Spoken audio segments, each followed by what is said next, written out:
नमस्कार, मी विलास मालकर. आपण इथं भेंडी बघण्यासाठी आलो होतो. इथं युनिव्हर्स सीड्स टेक्नॉलॉजीचा शेतकरी मेळावा होता. त्या ठिकाणी आपण इथं अजयाची भेंडी आहे, पण हायब्रिड भेंडी लागवड केलेली आहे. आपण इथं जटवाड्यामध्ये आलो आहे आणि भाऊंचा हा प्लॉट आहे. तर दादा किती दिवस झाले या लागवड करून? हिला जवळपास 60 दिवस पूर्ण झाले. आता बऱ्याच भेंड्यांमध्ये भेंडी तोडण्याची समस्या असते, तर ही भेंडी तोडायला कशी आहे? भेंडी तोडायला अगदी सोपी आहे.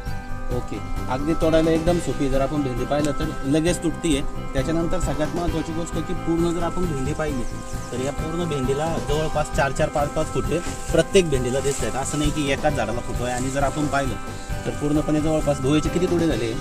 तिचे लगभग 15-16 तोडे लागतात. तर 60 दिवसामध्ये साधारण 15 तोडे झाले. आपण इथून पाहू शकतो की एकदम खालून भेंडी लागायला सुरुवात झाली. त्याच्यानंतर हे पूर्ण तोडे झाले आणि आपण वरतून पाहू शकतो की एकदम छान, एकदम कमी इंटरनोड असलेली भेंडी आहे आणि त्याच्यानंतर एकदम छान क्वालिटी आहे. दादा, मार्केटमध्ये गेल्यानंतर काय परिस्थिती? मार्केटमध्ये गेल्यावर दुसऱ्या भेंडीपेक्षा 5 रुपये रेट शिल्लक भेटतो. 5 रुपये रेट शिल्लक भरतो. आणि जसं बाकी भेंडी आहे त्याच्या कॅरेटमध्ये टाकल्यावर 10-11 किलो भरतं. हिचं कॅरेट किती किलो भरतं? 15 किलो.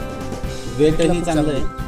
तर शेतकरी मित्रांनो, आपण पाहू शकतो की एकदम सुंदर असा भेंडीचा प्लॉट आहे. जवळपास हा अर्धा एकरचा प्लॉट आहे आणि 60 दिवस झाले लागवड करून. एकदम छान अशी भेंडीची क्वालिटी आहे. त्यामुळं मी असं शेतकऱ्यांना सांगतो की जर कोणी भेंडी लागवड करणार असेल तर नक्कीच आपण अजय या व्हरायटीची निवड करावी, की जेणेकरून आपल्याला चांगल्या क्वालिटीची भेंडी आणि चांगलं उत्पन्न मिळेल. बाजारातही गेल्यानंतर आपल्याला विक्रीची अडचण येणार नाही. धन्यवाद.